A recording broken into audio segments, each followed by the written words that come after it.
Everybody, Stan Sher coming back to you with yet another car sales confession video. Stuck in traffic on the New Jersey Turnpike, making the best of it. It's 45 degrees outside, spring weather's coming, and I'm just making the best of this whole situation. So, what's my next story? So at this point, I'm selling Hondas. I'm already, I would say maybe 2 months in, and we had this one salesperson, another guy named Brian, not the one that I became friends with, but another one. This guy was really ignorant.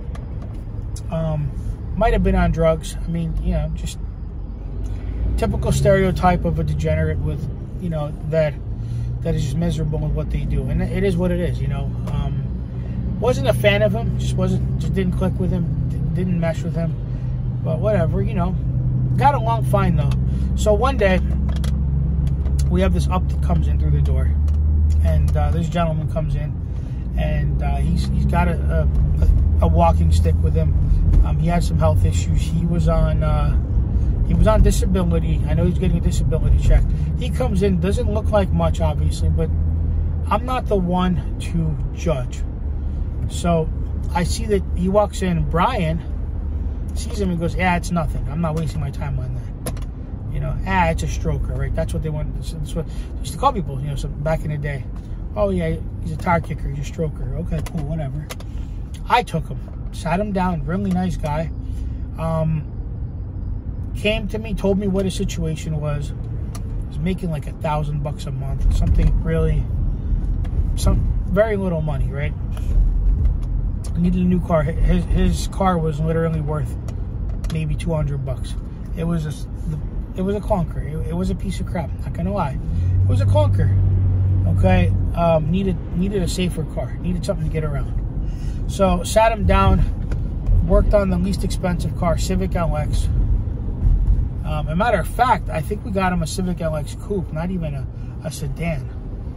It was a beige one. I won't forget this. So now, got him approved. I mean, it was work, but we got the guy approved. Super nice guy. Came, you know, ended up coming back 2 days later, picking up the car, got everything done, took in his trade, ended up selling the car. I ended up making just slightly over a flat on it. So made a little bit of profit, not a lot of profit, but it was a fair deal. He got a nice, safe car. Nice, really, really nice guy. He actually referred me some business later on down the road. But when it comes to, you know, all I did was I took care of it. But all this is a lesson in not prejudging people. See, when we get experienced and when we get really comfortable with what we do, we start to prejudge people. He saw this guy walk in. He was like, "Oh yeah, nothing's going to happen here." So he walked away, went out, got a cigarette. I took my sweet time. Maybe it didn't take me an hour to sell the car. Maybe it took me a day and a half. But I made the deal happen. And worked that deal with Ralph, who was my general sales manager at the time, and we made it happen. We didn't prejudge, and it was a good deal. And Ralph was one of the better desk guys that we worked with at my store. So the lesson here is don't prejudge people. Everybody's got a situation, and it's all about how you work with them. If you can't help them, do the best you can with them so that they can bring you more business. That's really the lesson here. Okay, real quick, real simple.